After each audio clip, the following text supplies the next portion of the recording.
Trilhas da Democracia de hoje entrevista o bispo auxiliar da Arquidiocese de Olinda e Recife, Dom Limacedo Antônio da Silva. Dom Limacedo, seja bem-vindo ao Trilhas da Democracia. Para mim é uma grande alegria estar convosco hoje, participando desse debate, que me é muito caro ao coração. Dom Limacedo, o Grito dos Excluídos completa esse ano 26 anos. Já é uma longa história.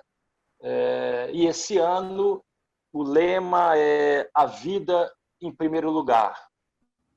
Gostaria que, inicialmente, o senhor fizesse um pouco, uma breve história das origens do Grito dos Excluídos e como avaliar esse momento específico em que a palavra vida se encontra tão atingida, e, na verdade, não apenas a palavra, né? A vida humana se encontra hoje tão ofendida e atingida. O Grito dos Excluídos, ele surge em 1994, por ocasião da campanha da fraternidade, que a cada ano a Igreja celebra durante a Quaresma, para chamar a toda a sociedade a discutir um tema interessante da sua história, a conjuntura atual, e isso fazendo a ligação com a fé. É bem verdade que, durante muitos anos, a campanha da fraternidade ela foi um espaço para refletir temas do intra-eclésio, dentro da igreja. Então, a conversão, você a igreja, a reconciliação. Depois começou uma fase, professor Marco, em que, de fato, se viu temas da sociedade como um todo. Então, se abre. E aí a questão da educação, da saúde, do menor abandonado, da negritude, da mulher, do trabalho, etc. Este ano, então, vamos trabalhar a questão justamente da vida em função também dos times da campanha Fraternidade, que sempre, ultimamente, tem falado de políticas públicas, de defesa da natureza, defesa da Amazônia. Então, é uma sociedade de exclusão, infelizmente, quando deveria ser de inclusão. Então, estamos vivendo um momento muito difícil, um momento, uma encruzilhada da nossa história, seja no mundo como no Brasil, onde as fake news tomam o lugar dos fatos. E isso prejudica a comunicação da verdade. Então, vemos no Brasil muito problemático, onde muitas vezes os governantes não se entendem. O presidente diz dá uma orientação em relação à pandemia do coronavírus, os governadores dão outra orientação. Então, esse desencontro causou muita confusão. Ultimamente, vimos o caso do cantor Cauã, né? Que ele fazia campanha para não se usar máscaras. Viu a consequência disso, porque a própria mãe foi contaminada com a Covid-19, ele também esteve muito mal, mas o pai permanece internado na UTI. Então, as pessoas formadoras de opinião têm um papel muito importante para esclarecer a sociedade. Graças a Deus, ele confessou no Fantástico que teve esse problema, essa postura, mas pediu a Deus para viver e ficar vivo, a fim de ajudar o Brasil a também enfrentar esse problema. Dom Limacedo, pelo relato inicial feito pelo senhor, existe uma série de violações, na verdade, à vida, né? Violações de natureza mais estrutural, como, por exemplo, a enfrentada pelos trabalhadores rurais, particularmente pelos trabalhadores dos canaviais, dos engenhos do Nordeste. Existem violações à vida, né, impactos sobre a vida das populações mais pobres, como aquelas resultantes do derramamento de óleo no litoral do Nordeste, que atingiu mais particularmente o litoral nordestino. E, por fim, essa violação última, essa violência, não deixa de ser uma violência contra a vida das pessoas, causada pela pandemia da Covid-19, com o agravante, o senhor fez referência a isso, com o agravante de incorretas ações no campo das políticas públicas, no campo do direcionamento que deveria ter sido dado pelo Ministério da Saúde, né? Esse agregado de violações, né? Como elas têm sido enfrentadas pela Arquidiocese de Olinda e Recife, já que atinge em cheio as populações do estado de Pernambuco e do Nordeste de maneira geral? A evangelização leva consigo a promoção humana.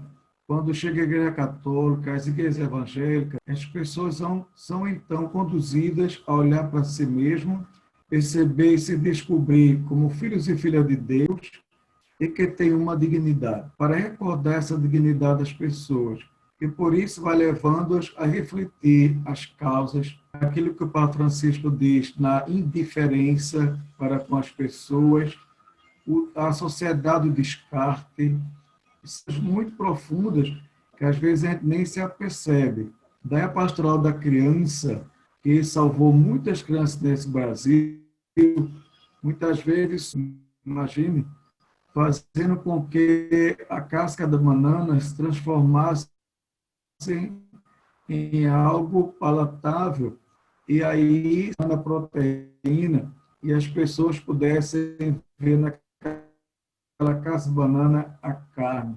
Então a igreja procura orientar, conscientizar, abrir espaço para o debate, para a inclusão social. Aí vem as creches, aí vem as oficinas, vem os grupos de educação de base, e vem também a denúncia daquilo que causa o mal à humanidade. Dom Helder dizia, né, quando eu faço caridade, dou alguma coisa a alguém, me chamam de santo. Quando eu pergunto por que tem tanta exclusão, dizem que eu sou comunista, né? Estamos dizendo, basta de preconceito e repressão, queremos trabalho, terra, teto e empatia acontece quando as pessoas decidem, sugerem, elas possam, de fato, colaborar na mudança da sociedade. Então, o Evangelho de Jesus é o Evangelho da vida, é o Evangelho do amor. Dom, é difícil nesses nossos tempos defender a vida quando se fala de que nós vivemos uma necropolítica, né? Uma política da morte, né? Nunca o discurso da morte, o discurso da violência esteve tão em alta, não apenas no nosso país, mas no mundo de maneira geral. Talvez só seja possível fazer uma comparação com os anos 20 e 30, a primeira metade do século XX, quando ocorreram duas guerras mundiais, a besta do nazismo, do fascismo. Como é possível enfrentar essa necropolítica através de bases religiosas? A Igreja tem essa consciência do seu papel, a Igreja Católica tem consciência do papel fundamental no combate a essa necropolítica? Existe uma filósofa, né, Hannah Arendt, ela falava justamente da banalização da vida. Então, no tempo das guerras, aí vale, não contam, né? Então, levar as pessoas para a câmara de gás na Segunda Guerra Mundial era algo normal para muitas pessoas, devido ao racismo, ao arianismo que houve naquele tempo. Nós hoje temos outras manifestações, né? Essa semana passou justamente o filme A Pantera Negra, toda aquela história de defesa do povo da Amazônia, também da tecnologia, mas o receio de usar mal aquilo que se tem. Então a vida é banalizada quando se diz eu com isso. Vai morrer muita gente mesmo. Quer dizer, não pode ser esse discurso. Eu estou banalizando. Pelo contrário, quer dizer, vou fazer tudo, aliás, vamos fazer tudo possível para que não morra ninguém. Vamos acreditar na ciência. Ela sabe o que está dizendo, né? É claro que no passado a igreja se enganou em algumas opiniões, foi para um campo que não era o seu específico, era o campo dos cientistas. Depois ela se redescobriu, se penitenciou e tem procurado caminhar naquilo que de fato é a verdade. Deus, colocou a verdade da natureza. E essa natureza é a revelação da bondade, da sabedoria, do amor de Deus. Podemos fazer várias leituras, evolucionistas, etc., né, criacionista, mas, no fundo, eu gosto sempre de lembrar a passagem de São Pedro, que vai dizer: 1000 anos para Deus é como um minuto, e um minuto é como 1000 anos. Então, diante de uma palavra de Deus, muita coisa pode acontecer. E os historiadores, os arqueólogos, os cientistas, é que vão dizer, nesse intervalo, o que é que houve, como é que foi. E estamos aqui hoje com essa grande responsabilidade de defender a vida em todos os níveis, né? Todos os níveis, desde a fecundação até a vida normal se concluir. Esse é o empenho da igreja, porque Jesus já disse, está lá em São Paulo: eu vim para que todos tenham vida, mas que a tenham plenamente. Não é qualquer vida, né? É viver com alegria, com dignidade, com amor, com respeito, as famílias se entendendo, dialogando, os pais se amando, se querendo bem, se perdoando. Como está sendo difícil para muitas famílias ter que ficar em casa há muito tempo. Parece que se perdeu o costume de estar junto, né? A monotonia. E somente agora a pandemia, com certeza, vai nos levar a nos recriarmos. As redes sociais têm sido belíssimas. As catequeses que estamos fazendo por meio das redes sociais, a celebração da Santa Missa, né? O distanciamento acabou-se, né? É uma coisa incrível. A gente pode chegar em vários lugares para poder comunicar esse cuidado com as pessoas. Daí as pastorais sociais, carcerária, da saúde, do menor, né, elas têm um papel muito importante, porque elas chegam nas créditas. O evangelho não pode passar por cima das pessoas, ela tem que passar por dentro, pelo coração, ser sinal de ternura e de reivindicação. Dona Macedo, nós precisamos fazer um intervalo e o Trilhas da Democracia volta em instantes.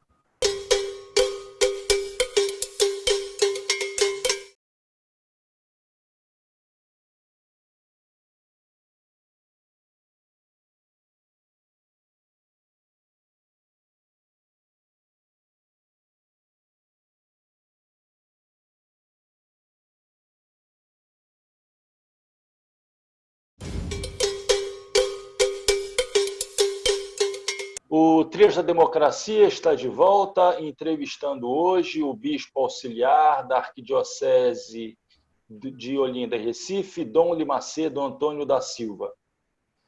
Dom Limacedo, o senhor é bispo referencial da Comissão Sócio-Transformadora da Regional Nordeste 2 da CNBB. Quais são as ações, quais são as políticas desenvolvidas por essa comissão sociotransformadora, que para muitos é desconhecida, né? Para aqueles que se situam fora do campo da comunidade católica, talvez não seja do conhecimento, né? Quais são as principais ações, linhas de ação e políticas dessa comissão? É importante lembrar que a caridade deve ser a grande marca do cristão, a ponto de São João da Cruz: ao final da vida, seremos julgados pelo amor. Essa caridade, esse amor, pode ser vivido a 3 níveis: o nível da assistência, o nível da promoção e o nível da libertação. A promoção é justamente não dar o peixe, ensinar a pescar. E a libertação é dar condições para a autonomia. Então, imaginemos a pastoral carcerária. Então, trabalhamos com aqueles que estão privados da liberdade, porque avançaram no sinal em algumas questões, né? E com isso, muita gente fica dizendo que bandido morto é bandido bom. O que houve agora na pandemia, justamente, carcerário procura rehumanizar essas pessoas, né? Dar esperança.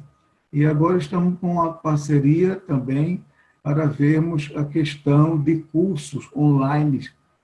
Uma pessoa chamada Cícero, ele fez 2 faculdades na cadeia. Já pensou? Cumpriu sua pena, hoje está livre, e é um modelo de reativamos para a questão da terra. Uma preocupação muito grande porque Deus fez o mundo para todos e alguns se acham donos.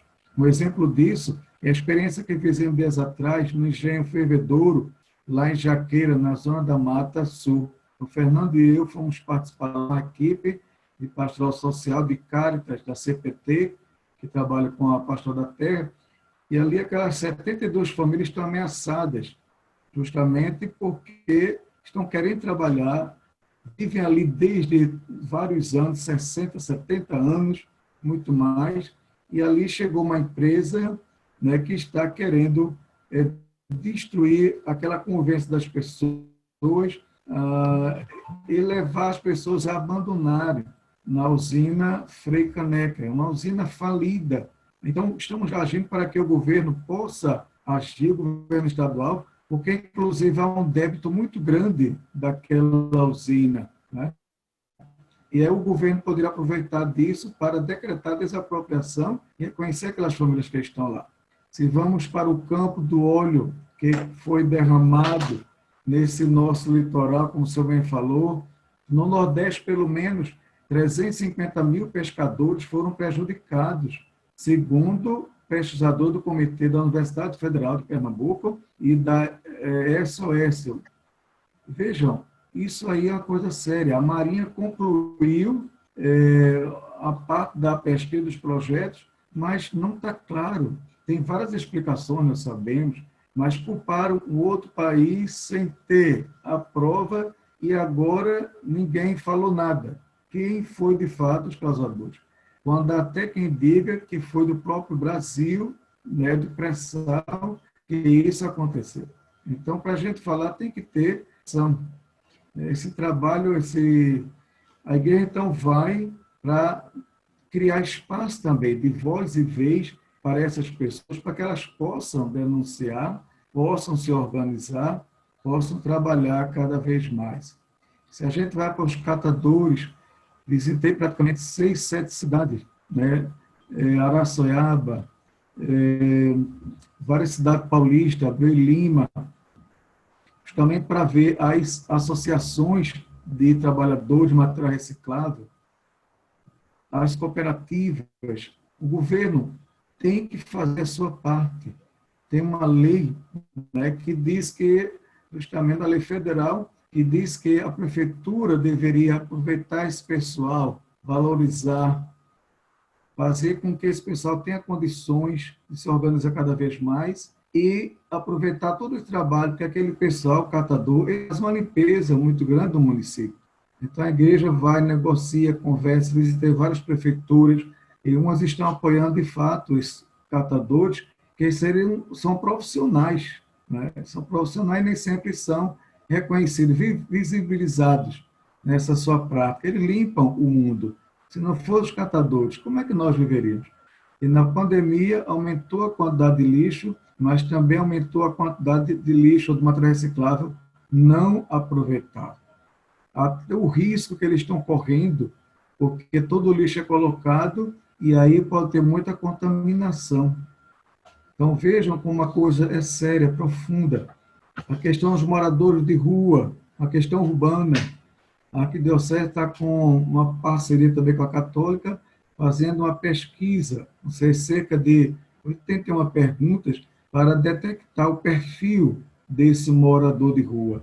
Ele vive, é só um momento, por que chegaram ali, quais são as doenças que contraíram, com que eles podem contar, e ao lado disso, aquilo que é fundamental para o sentido da vida, quais são os sonhos, as perspectivas, como é que a pessoa se entende diante do sagrado, diante do divino.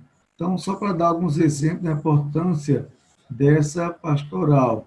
É o trabalho, então, que se faz para o resgate da dignidade como um todo.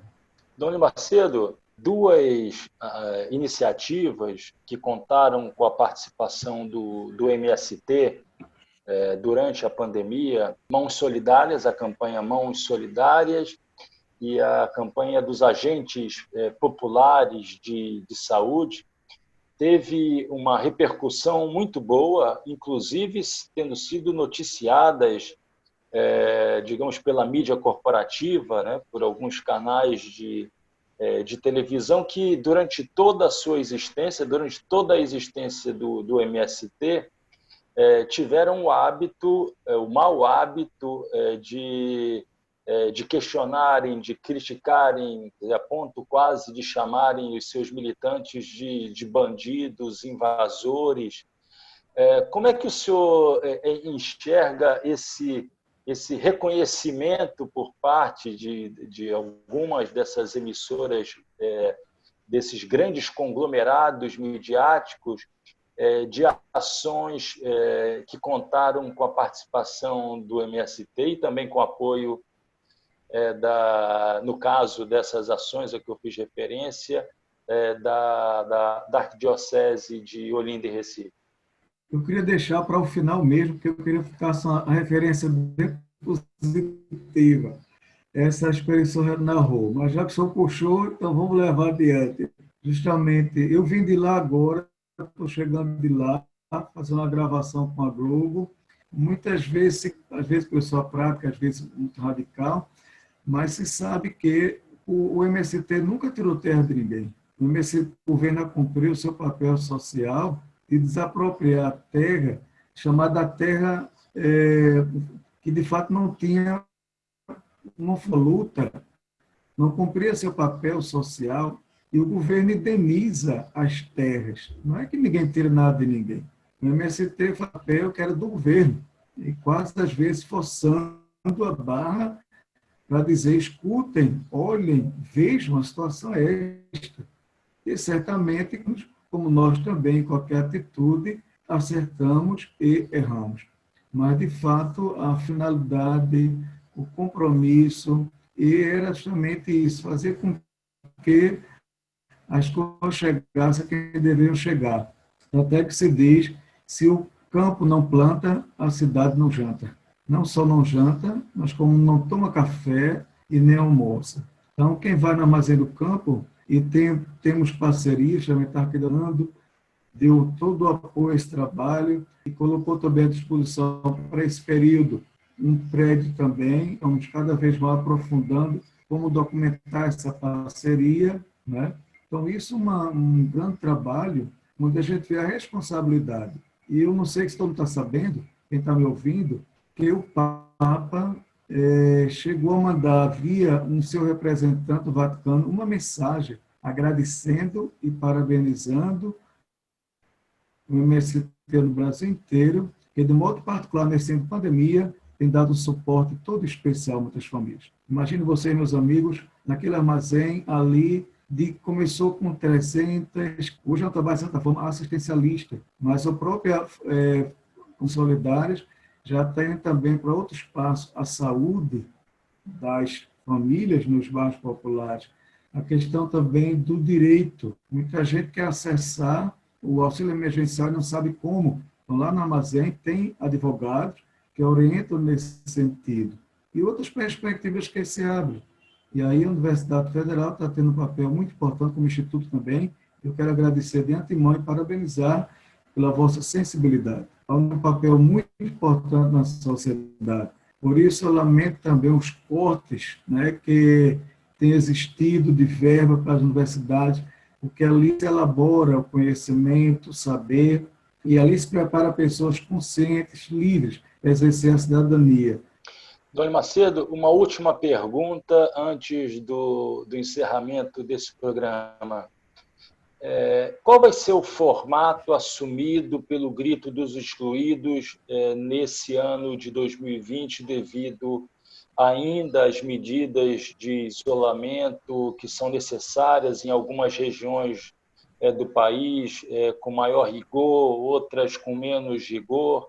Mas, em linhas gerais, qual vai ser o formato do Grito dos Excluídos da próxima segunda-feira, dia 7 de setembro, que eu sei muito bem, não acontece apenas em 7 de setembro, o 7 de setembro é o ápice, na verdade, de toda uma programação, né, de toda uma série de atividades.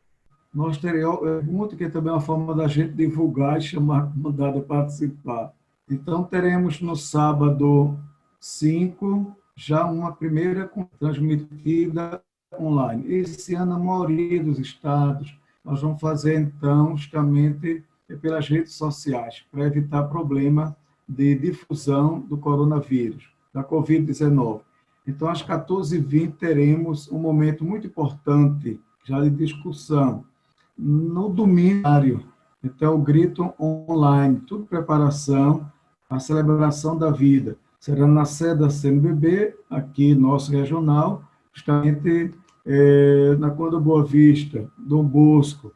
Não, na segunda-feira, teremos, então, de forma online, pelas sociais, às 9h, inclusive com a presença de Zé Vicente, aquele grande cantor. Será um momento ecumênico, onde vamos reunir a Igreja Católica, Evangélica. Será um momento interreligioso, que vamos reunir também pessoal do Candomblé, pessoal espírita, matrizes indígenas, porque precisamos defender a vida a partir das pessoas e da natureza, do mundo da vida.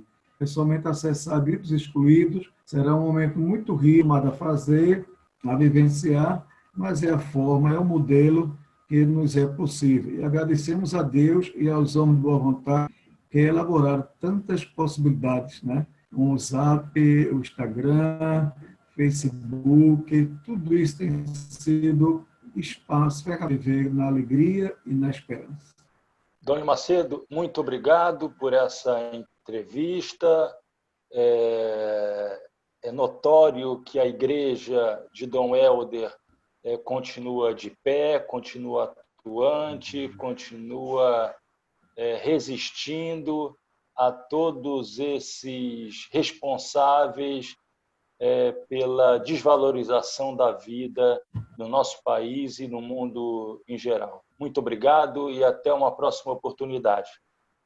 Agradeço ao senhor, da Faculdade Federal, Pernambuco, agradeço a Iani, né, a nossa assessora aí, que entrou em contato comigo em seu nome e está nos ajudando nesse momento. Peço desculpas, alguns incômodos, alguma dificuldade que tivemos, mas faz parte do processo. E o Trilhas da Democracia volta na próxima semana, sempre debatendo temas relevantes, relativos à defesa da democracia e dos direitos humanos. Até lá!